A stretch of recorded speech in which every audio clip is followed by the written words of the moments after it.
สวัสดีทุกคนวันนี้เราจะพามากินมี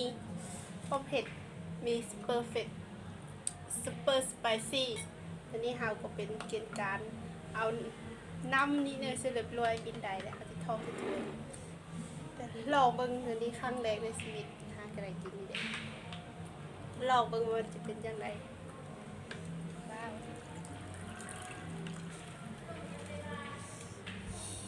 ขึ้นนะเผ็ด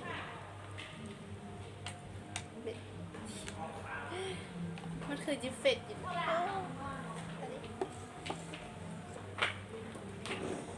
ลอง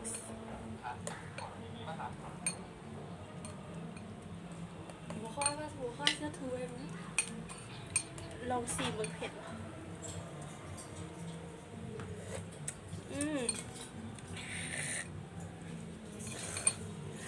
มันเผ็ดอ่ะ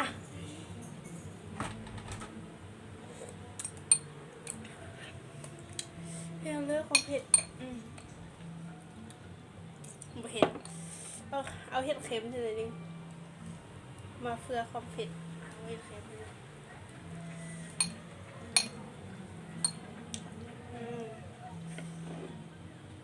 เพื่อความที่บุฟเฟ่ต์เอาเห็ดเค็มทีนึงจะบุฟเฟ่ต์ลองซีมาเห็ดเค็มเสียละจืดหวานจังเลย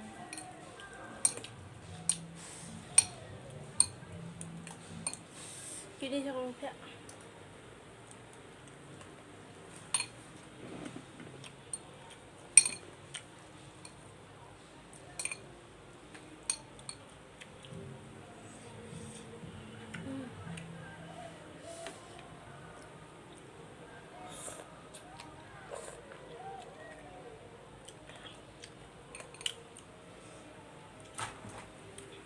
รีวิว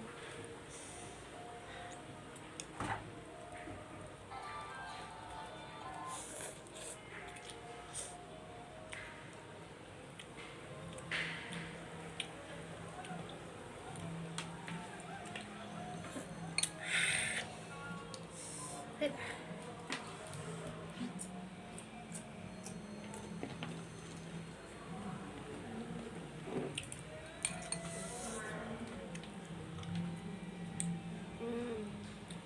โคตรเผ็ด แป้งน้ำปลาใช่ไหม โคตรเผ็ดอ่ะ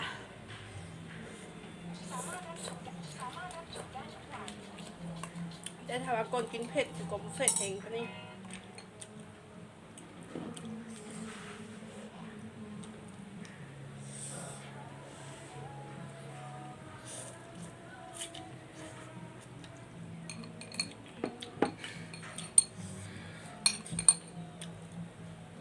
วันนี้ยังไข่ง่อยยังเขา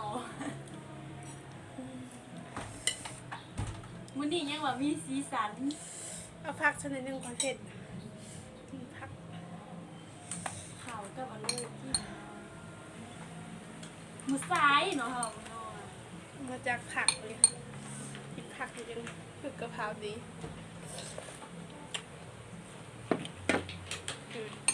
เราจะกินก่อนไปซื้อมาได้ มันเก็บเสียงไง ซื้อมาจากบิ๊กซี24,000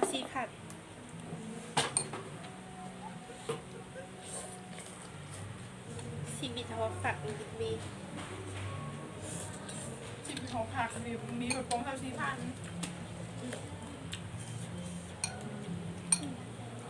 เมื่อกี้เอาน้ำตาลเธอก็ยังขายแล้วนึง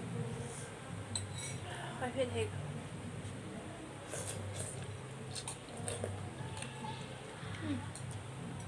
นี่คันละท้อ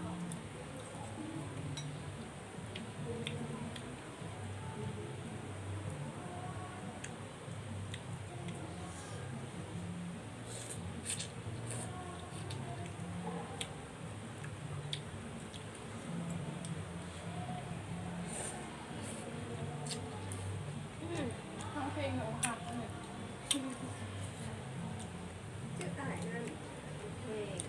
นิ่มแตงที่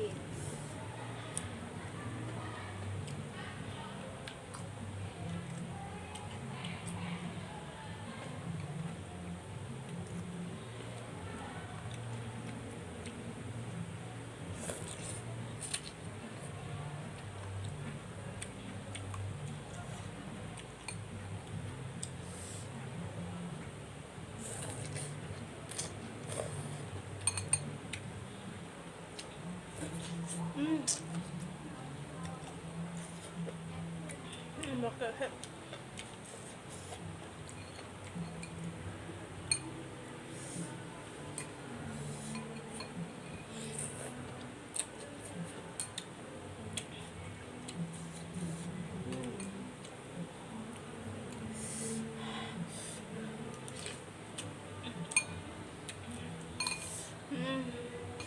เผ็ด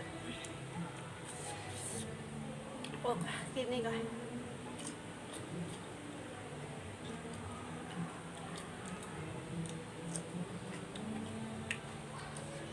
ถ้ากิน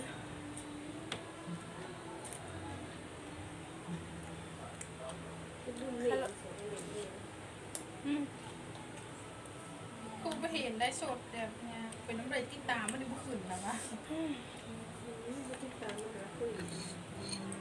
เราจะนำหรือคุณพัฒนาเราเราจะนำบ๊ายบาย